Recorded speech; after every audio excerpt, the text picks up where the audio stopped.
This is Ogtv Comprehensive News. I am Tuji Akintayo. On the news, Governor ABIODUN appeals for calm on SARS protests. Presidential panel approves protesters' 5-point demands. Federal government shuns 31 trillion naira debt relief package. President Trump's Supreme Court nominee evades key issues.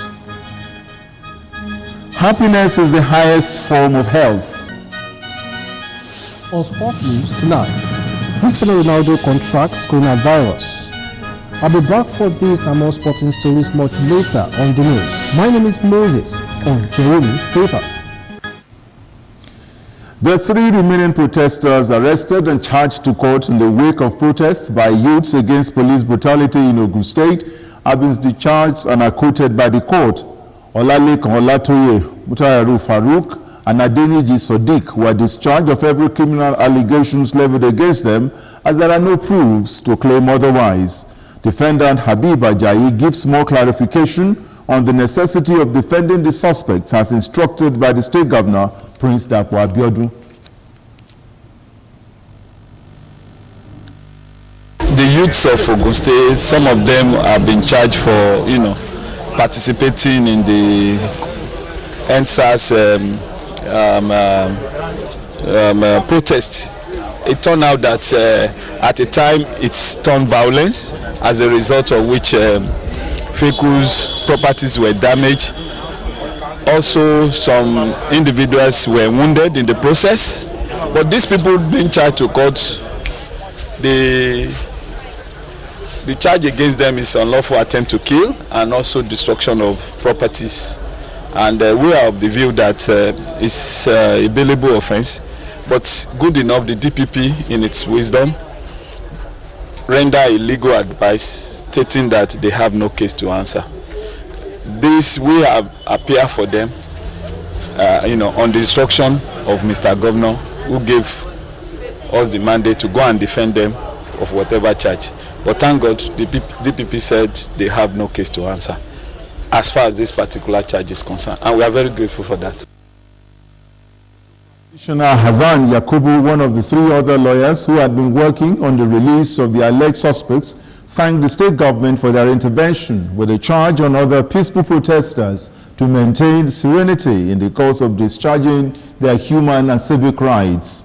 They have the right to protest in a very civil manner, in a very lawful manner, and of course, once they do that, we have a duty as legal practitioners to represent them and also to stand in for them. So we are right on ground to give the necessary support. Myself, Bashorun, Leke, we've been on ground since that day, and I'm very, very sure that everything will be in place, support will be in place, and the right thing will be done. Adeniji Sodiq speaks on his ordeal while also appreciating the efforts of everyone that helped them to gain their freedom.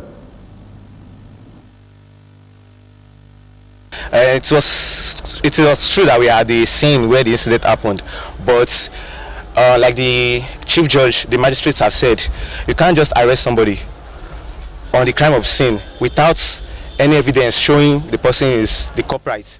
So I believe that the truth that we are not the one who did it led us out, and I really want to thank the governor again and all the lawyers who are on seat for us.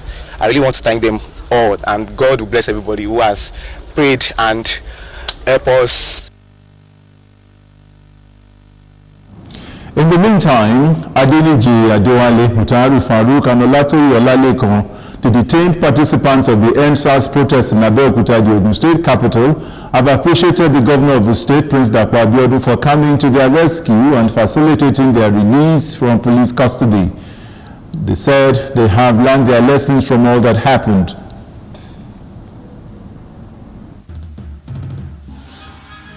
First of all, when you are going for protests, you need to be sure of people you are going out with. You need to be sure, like, okay, this place I'm going out to, who are these people that are leading this protest?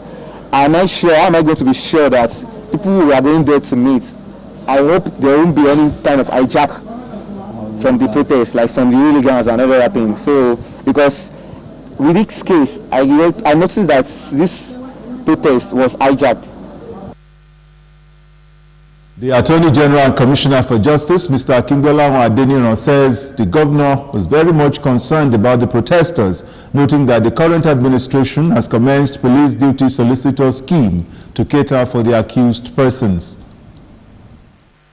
So there are many issues with protests. It is everyone's constitutional right to protest peacefully. No one can stop you from doing that. But then constitutional rights stop where you are starting to infringe on someone else's rights, because you have to also be concerned about the safety and security of others. Now, one of the things that I believe this administration has started, which you will now start to see more of, is what we are calling the police duty solicitor scheme. It is something that we are starting with the area commands, so unfortunately it wasn't already operational at the state CID. But the idea is that the moment anyone is in police detention, a lawyer will be made available. And the lawyer will make sure that no one is beaten, no one is kept in detention for unnecessary lengthy periods of time, and that no one is prevented from having access to their lawyers. And that's the essence of this scheme. And the police have adopted it. Like I said, it's only in the area commands for now, but it's going to be expanded to all police stations so that we can protect the rights of our citizens whenever they are in conflict or in trouble with the law. And there are many other things that we are doing in partnership with the Nigerian Bar Association. There are now pro bono lawyers that can be available if you need one, particularly if you don't have money to pay a lawyer. So you don't have to be a rich person in order to get the best quality legal services. He says the current administration is a pro-youth administration. His Excellency was very concerned about, the events that have occurred since Saturday. He has not been sleeping. He calls me at odd hours, very early in the morning, to find out what has happened. And in your case, he was very particularly concerned. He was like, why have they not been released? Have you not reviewed the evidence? Because of him, I think you should be grateful, because he's someone that is a fatherly figure. And obviously, he's someone that is, very much pro-youth. You can see even on his cabinet and people in government, you can see many young people.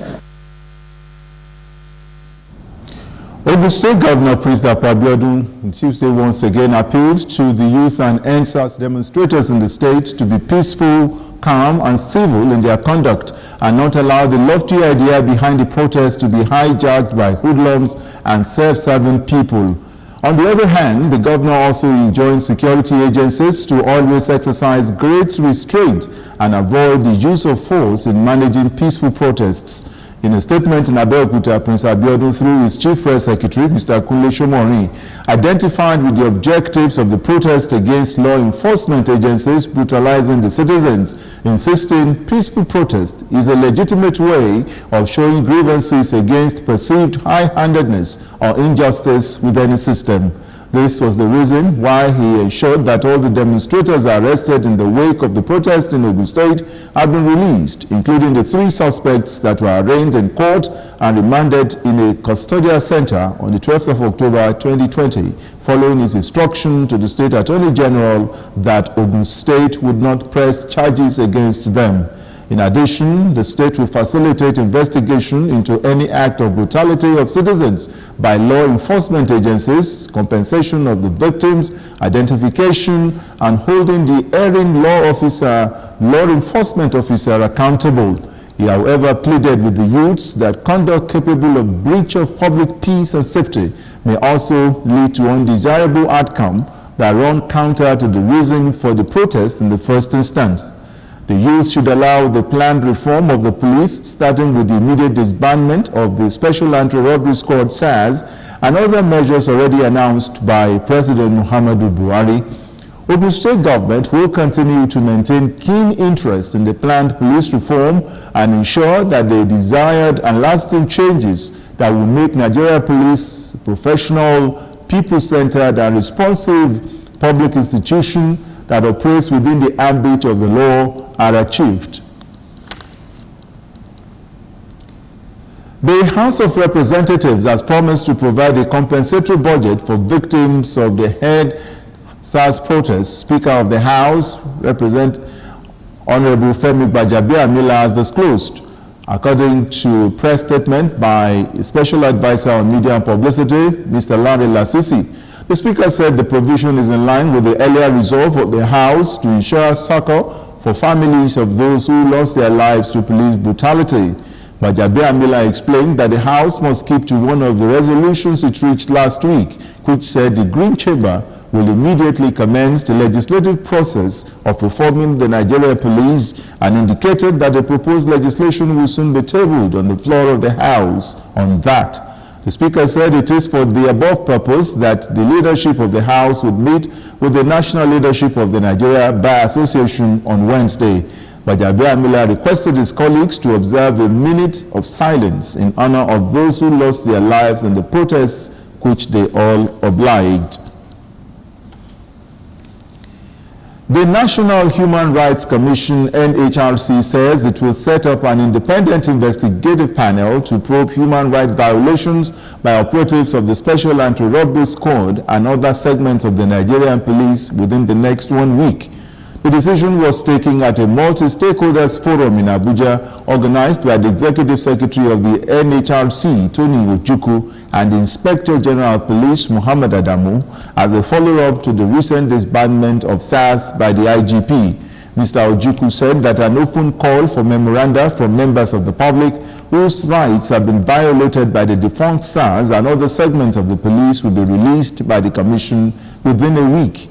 The NHRC Chief Executive Officer disclosed that the forum recommends the psychological evaluation, training, and retraining of disbanded SARS officers prior to redeployment. There was also an agreement by the forum that the Inspector General of Police should order all state police commands to halt the use of force against protesters and to release arrested protesters and citizens unconditionally. The forum, according to him, resolved to set up the following technical committees to be supported by the NHRC and other civil society organizations to design the roadmap and a work plan for the implementation of the white paper on the presidential panel on the reform of SARS. The federal government has finally vowed to end SARS protesters by granting all their 5-point demand. The Inspector General of Police, Muhammad Adamu, agreed to meet the demands tabled by the protesters. A statement by the Special Advisor to the President of Media and Publicity, Femi Adesina, said, among the terms agreed to are halting the use of force against protesters and unconditional release of arrested citizens. The Ministry of Police Affairs and Police Service Commission were also present at the meeting and affirmed the 5-point demand of the protesters and the End SARS movement are genuine concerns and will be addressed by the government.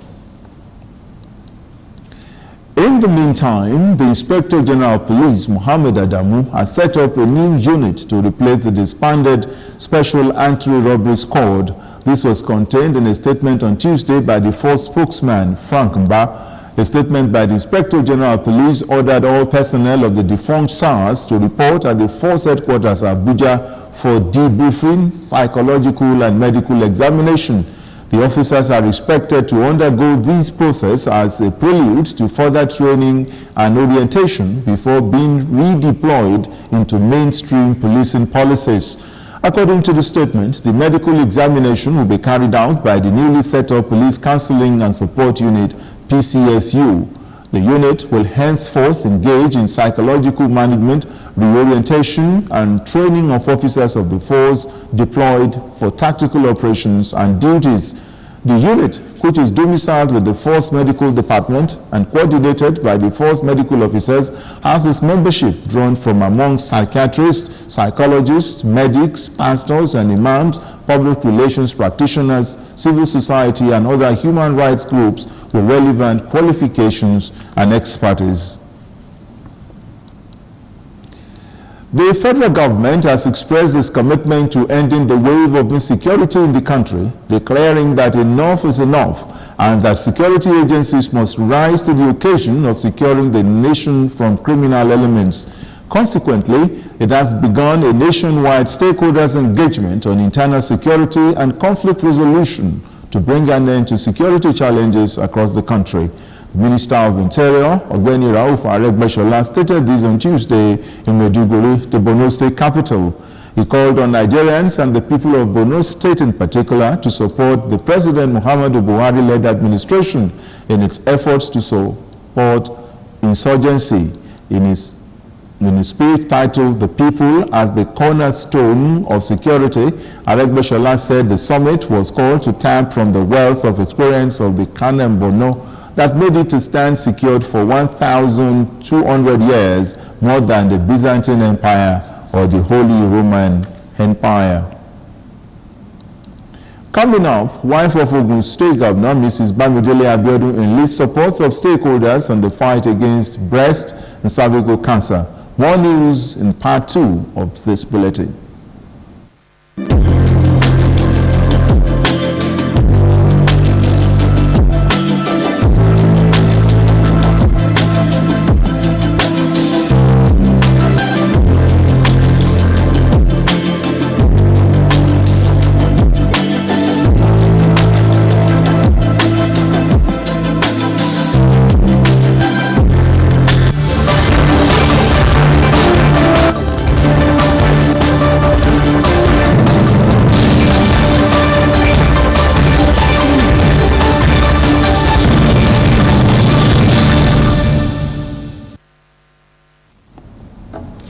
Welcome back to the news. APC governors have presented winners of Ondo State governorship election to President Muhammadu Buhari as the Independent National Electoral Commission, INEC, presents certificates of return to the winners of October 10 governorship election in Ondo State.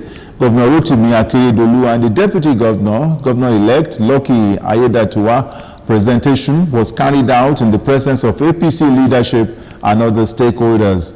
INEC National Commissioners in charge of Lagos and Ondo States, Dr. Adekunle Ogumola, presided over the presentation of certificates of return to Governor Oluwarotimi Akeredolu and the Deputy Governor-elect.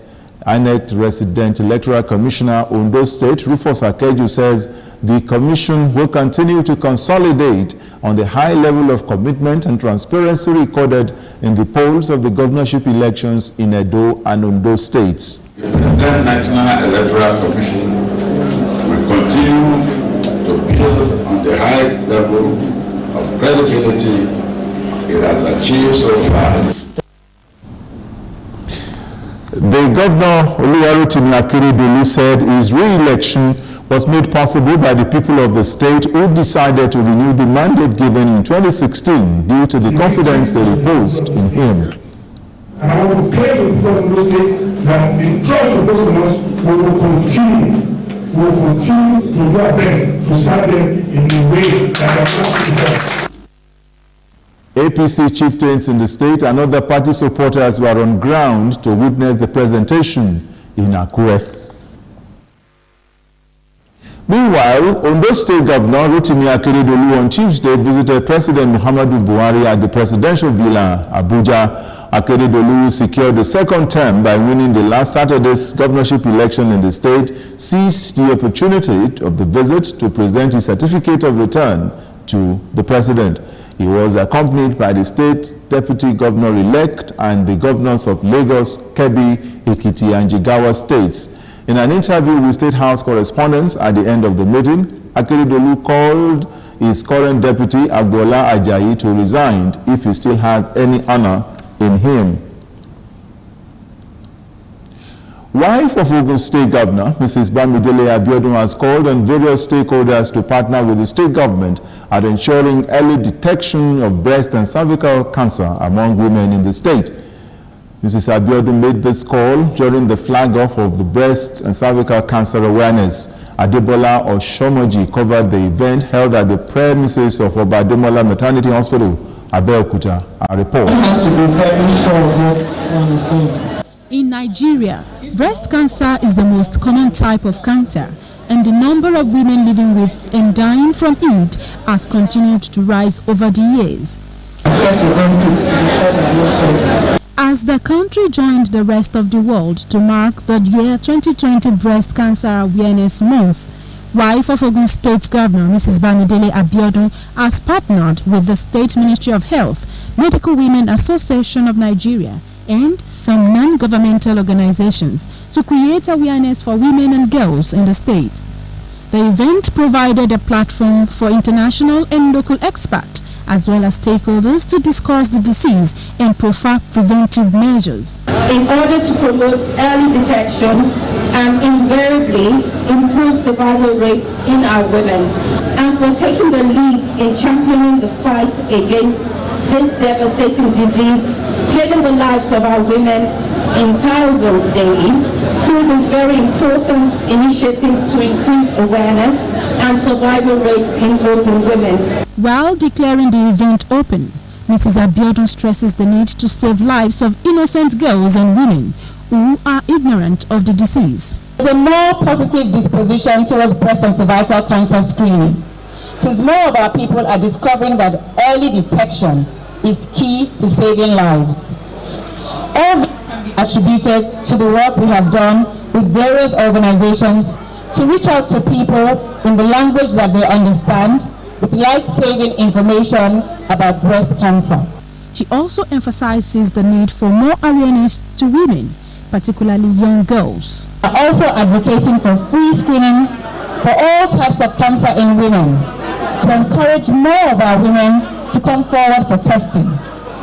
I'm happy to see the private sector, government and other stakeholders coming together to inform and educate while offering access to screening to save more lives and prevent cancer deaths. She therefore called on women and adolescent girls to take advantage of the vaccination and screening in the course of the celebration within the week, which will feature lectures, vaccination and screening of girls and women for cancer. Adebola Oshomuji, Ogtv News. The Ogun State Commissioner for Health, Dr. Tomi Kokan, has assured that funds meant for the successful implementation of universal health insurance coverage for residents of the state would not be mismanaged. Kokan dropped the hint at a two-day retreat for labor union leaders in the state at Ogereremo, pointing out that the health financing scheme is the best strategy being used all over the world in achieving effective and efficient services beneficial to both government and the people, adding that government will ensure its sustainability.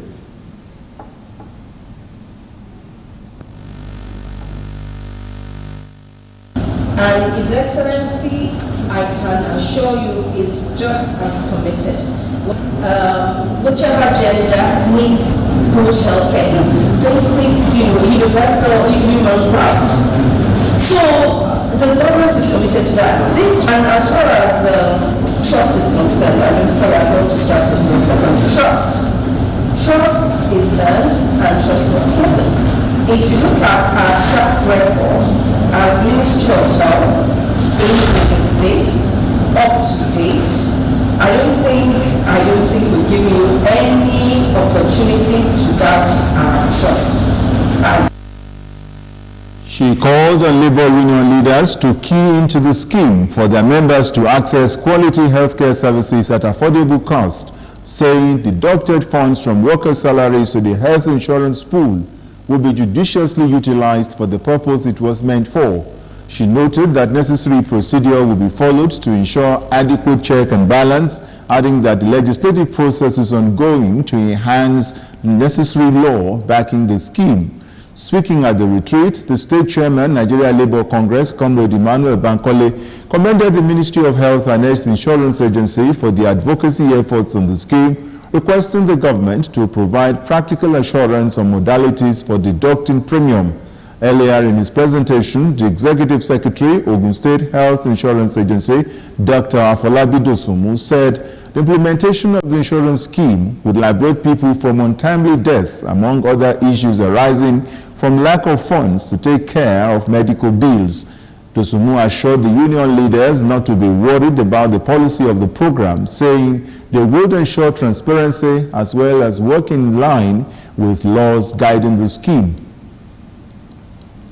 Elderly people, widows, and the less privileged were among the 1,000 beneficiaries of palliative items distributed by the Ministry of Special Duties on behalf of the Ogun State Government at Remo North Local Government Headquarters, Ishara.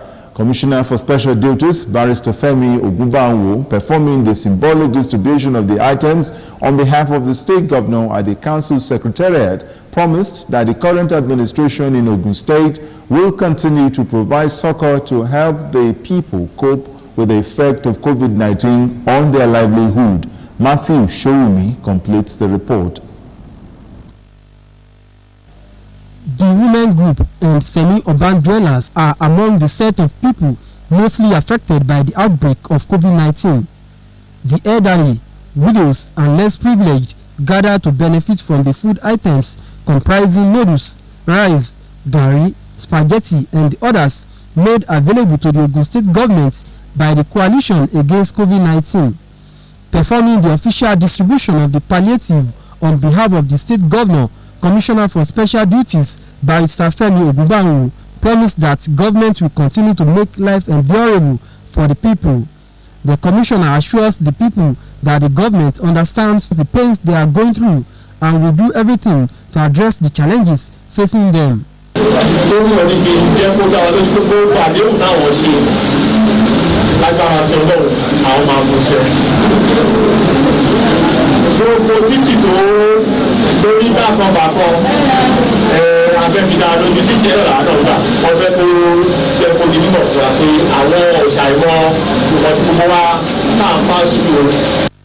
Transition Committee Chairman of Remo North Local Government, Honorable ABIODUN, says the distribution of the palliative has shown that the government is very caring and sensitive to the plight of the people. These set of palliative will go a very long way to alleviate the sufferings of our people. You can see in this package we have rice, we have gari, we have indomie, we have sugar, we have salt, and what have you in that place. And that, I think that is more than enough for a family at a point in time. And I really want to appreciate His Excellency Dr. DAPO ABIODUN for doing this for us. Odemo of Ishara, Oba Adefase Mayube, and Alaye Ode, Oba Sovio Adetunji Osho, appreciated Governor DAPO ABIODUN-led administration for helping to bring the people out of the situation they have found themselves as a result of the pandemic.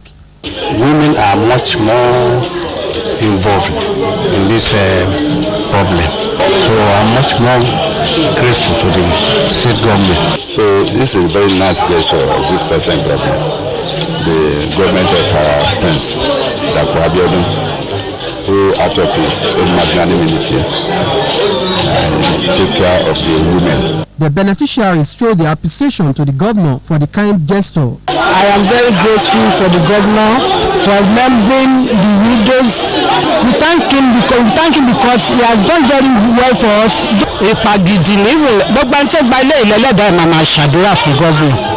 7 local governments have so far benefited from the palliative, with the remaining 13 local governments to benefit in later days. Matthew Showuni, Ogtv News. The massive influx of people to the urban centers is due to the dearth in rural infrastructure and economic opportunities, as well as the neglect suffered by the agricultural sector. Hence, the need for government to adopt and enforce policies that will create the enabling environment for rural transformation and agricultural development in Nigeria.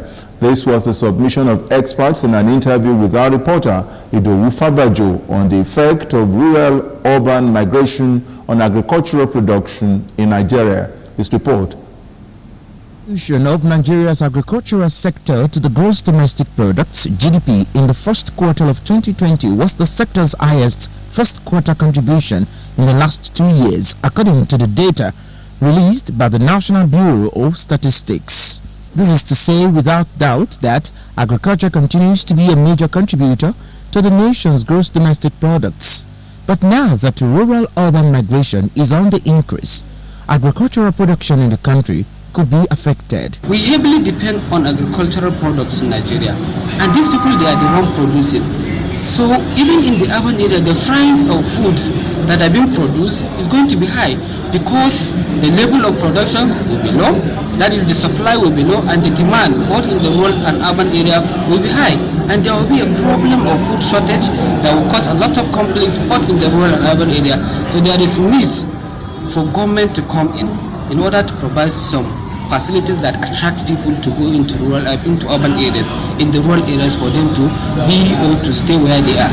Does rural-urban migration affect agriculture? Yes, it does. It does significantly. How does it affect agriculture? Number one, when the youths, the active youths, left the rural areas to urban settlements, to the urban areas, you will find that we have what we call loss of labor. The labor will be what lost. Those active, agile youths that should engage themselves in the farm, we will lose them. Losing them will lead to what? Decline in food production. When the food production is declined, then before you know it, it will be what? Food insecurity. Migration has been linked with the rapid population growth in the urban areas in Nigeria. These experts say rural-urban migration, both temporary and permanent, have positive and negative impacts on the society, adding that if government can develop a strategy that will make life comfortable for the rural dwellers, this could be reduced. This will significantly have effect because 90% of food that we produce in Nigeria comes from the rural settings. Nigeria food import bill is put at $22 billion. This is huge and not sustainable. It has a significant effect on our foreign exchange. The effect of rural-urban migration on agricultural products in Nigeria can include hunger and food insecurity. The position of experts is that more proactive measures be adopted in rural infrastructure development, recommending that government should enforce policies that will create an enabling environment for rural transformation and agricultural development in Nigeria. Ido Fabaju, Ogtv News. President Muhammadu Buhari has sent an executive bill that would, among others, ensure the management of the funds and property confiscated from criminals. The bill is titled Proceeds of Crime Bill. The proposed legislation also sought to address the problem of lack of transparency and accountability associated with the management of recovered funds by anti-corruption agencies in the country. President Buhari, in a letter to the upper chamber on Tuesday, explained that the decision to transmit the bill to the National Assembly for consideration was approved by the Federal Executive Council. The letter, dated October 6, 2020, and read during plenary by the Senate President Ahmed Lawan, stated that the bill is critical in sustaining the fight against corruption, money laundering, and illicit movement of stolen funds through the banking system and across Nigerian borders. President Muhammadu Buhari has asked the Senate to confirm the appointment of one of his media aides, Loretta Onoche, as a National Commissioner of the Independent National Electoral Commission representing Delta State. Others are Professor Mohammed Sani Katsina, Professor Kunle Ajayi Ekiti, and Saidu Ahmed Jigawa. The letter was read by the President of the Senate on the floor of the Senate. The Senate has confirmed the nominations of 8 justices of the Court of Appeal as justices of the Supreme Court of Nigeria. The confirmation of the nominees followed the consideration of a report by the Senate Committee on Judiciary, Human Rights and Legal Matters. Chairman of the committee, Senator Opeyemi Bamidele, Ekiti Central, APC, in his presentation stated that the appointment of the nominees satisfied the requirements of sections 230 subsection 2 and section 232 subsections 1, 2, and 3 of the 1999 Constitution of the Federal Republic of Nigeria as amended. According to the lawmaker, upon confirmation of the appointment of the nominees by the Senate, all geopolitical zones will be represented by 3 or 4 justices, as the case may be, except the North Central Zone, which will maintain its current 2 justices on the bench of the Supreme Court of Nigeria. Bamidele, however, explained that the reason why the North Central Zone has 2 justices, unlike other zones, can be attributed to the fact that during the selection process, the nomination from the zone was stood down by the selection committee for a further review of the nomination by the Federal Judicial Service Commission. He added that while necessary steps were being taken to meet the full complement of the maximum number of justices of the Supreme Court of Nigeria, the appointment of the 8 justices of the Supreme Court is a bold step taken by President Buhari to strengthen the judiciary to meet the challenges of the 21st century. Lawmakers, including the Deputy Senate President Obioma Agege, Senate Leader Yahya Abdullahi, and Gabriel Suzwan, in their contributions expressed satisfaction with the qualification, experience, and competence of the nominees. The upper chamber, in a committee of the whole thereafter, confirmed the nomination of the 8 appointees as justices of the Supreme Court of Nigeria. The confirmed justices are Honorable Justice Lawal Garuba, Northwest; Honorable Justice Helen M. Ogunwuju, Southwest; Honorable Justice Adu Aboki, Northwest; Honorable Justice I.M. Salawa, Northwest; Honorable Justice Adamu Jauro, Northeast; Honorable Justice Samuel C. Osheji, South-South; Honorable Justice Tijani Abubakar, Northeast; and Honorable Justice Emmanuel A. Ajim, South-South. In a fresh bid to avert a planned nationwide strike by the Academic Staff Union of Polytechnics, ASUP, the Minister of Education, the Minister of State for Education, Emeka Nwajuaba, and executive members of the union met on Tuesday in Abuja. ASUP delegation was led by its President Anderson Ezebe, who took out time to explain to the minister their long-standing grievances even before emergence of COVID-19. Ezebe told the Minister of State that polytechnics in the country were not ready to resume normal academic activities, as most of the protocols outlined by the Presidential Task Force on COVID-19 were not in place. He said beyond the sentiment of announcing that all institutions resume, the polytechnics lacked support to enforce resumption protocols, to which Nwajuba appealed to public-spirited individuals in communities where these institutions are located to come to their aid. According to Ezebe, ASUP members are deeply regretting why they heeded to the enrollment for the IPPIS, noting that the policy had been characterized with the omission of bona fide staff names, non-remittance of check-off dues, including closing the windows to effect corrections where necessary.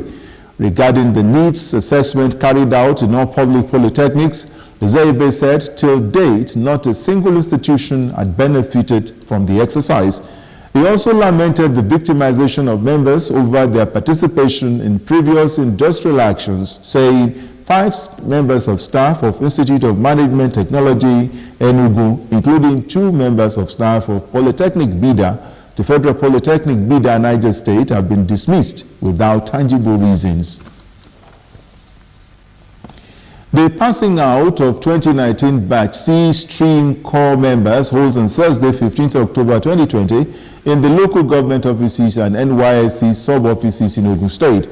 According to a statement from the NYSC coordinator, in view of the prevailing coronavirus pandemic, the distribution of certificates will be staggered for a period of 10 days in compliance with the protocol of physical distancing. The statement also adds that corps members are to be fully kitted on their NYSC formal dress code for the exercise. The Nigeria Union of Teachers (NUT) has said state governors cannot hide under the claim that education is on the concurrent list in the 1999 Constitution of Nigeria and refused to implement the new teacher salary scale announced last Monday by President Muhammadu Buhari. The union said any governor who tries that will be frontally tackled by its members, and therefore urged the governors to be ready to pay the new salary structure in their states. This was stated by the National General Secretary of the NUT, Mike Ene. He said the union will not take any excuse from the state governors who have been saying that the federal government could not tell them what to do regarding education, as the states too have constitutional rights to legislate or draw policies regarding education without recourse to whatever the federal government would do or plans to do. And then noted that going by available data, teachers in the employ of state governments more than triple the figures of those working in federal schools, saying if states fail to implement the new policies, majority of its members will lose out. The Federal Character Commission has cautioned Nigerians against becoming victims of job racketeers in an alert issued on Tuesday by the executive chairman of the commission, Dr. Farida Muhibadan Kaka. She equally vowed to deal decisively with any member of staff found defrauding job seekers under whatever guise. The commission said it was worried with reports that some unscrupulous elements were collecting money from innocent members of the society in the name of offering them jobs. He said in the statement made available to journalists that as a commission, it will not fold its hands and watch a few bagged eggs toying with the sensibilities of the innocent, unemployed members of the society.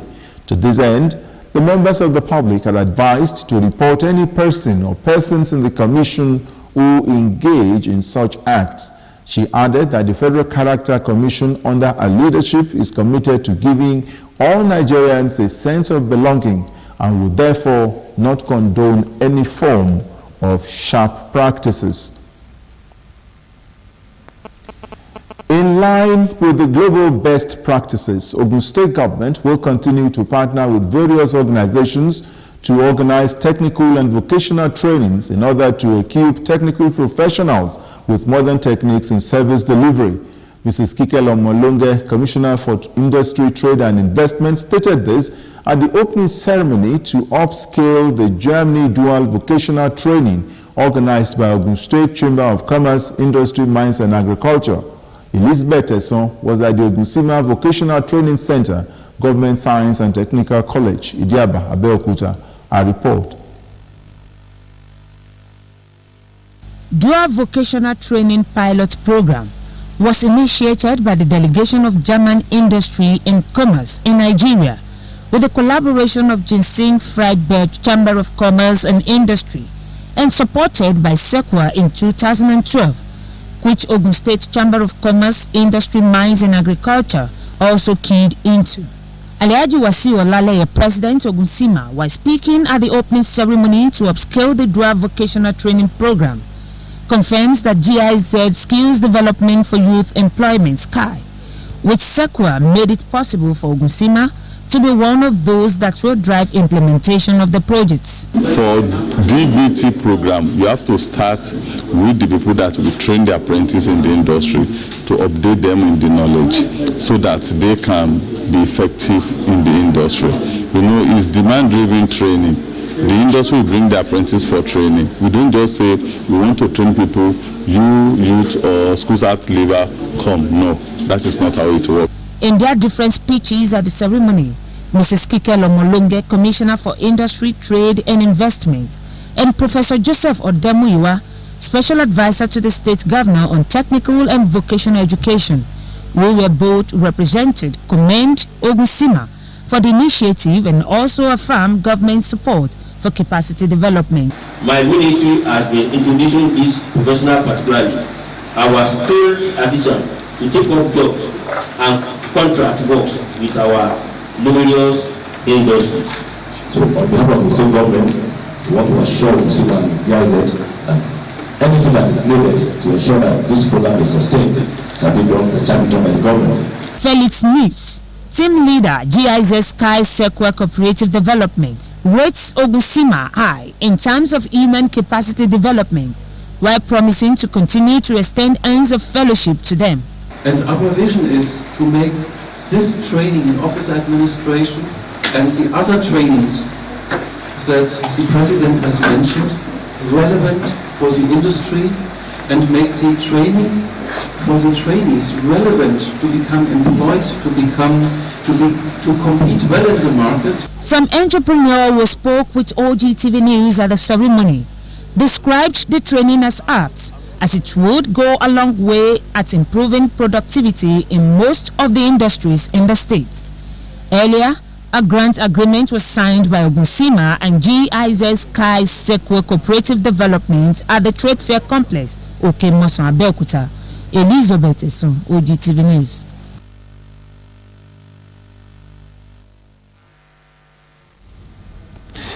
You're watching Ogtv News. When we come back after this break, it will be time for business news. Stay with us.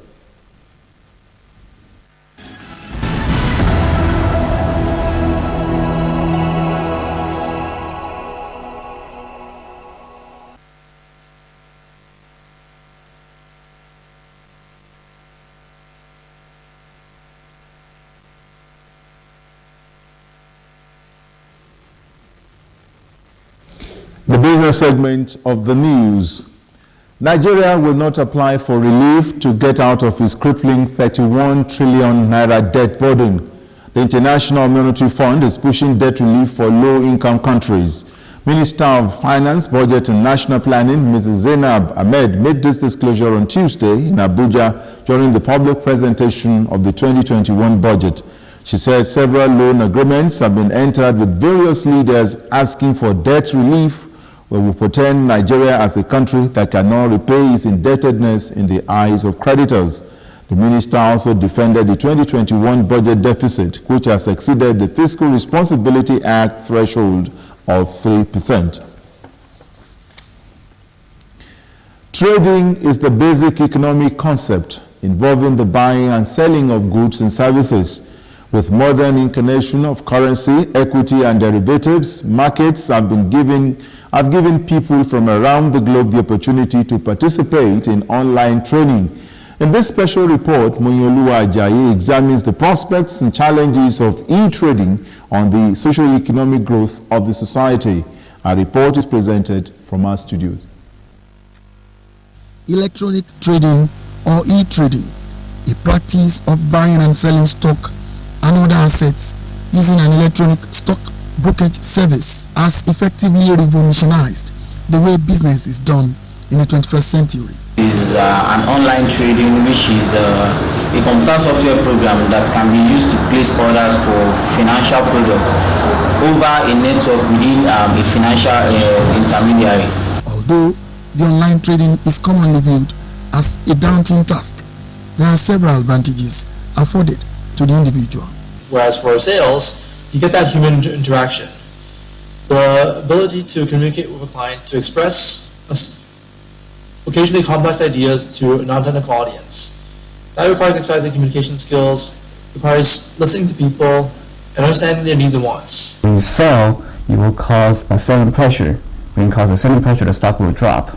And when you sell, also increase the supply and kind of lose the demand, then the price will significantly drop. And many people think like that way. You know, you get easier to invest too much and fast because you do it on your own. It's just like a gambling. You understand? You do it on your own. You don't have to go to a particular store. You don't have to go to someone's shop to, make the deal.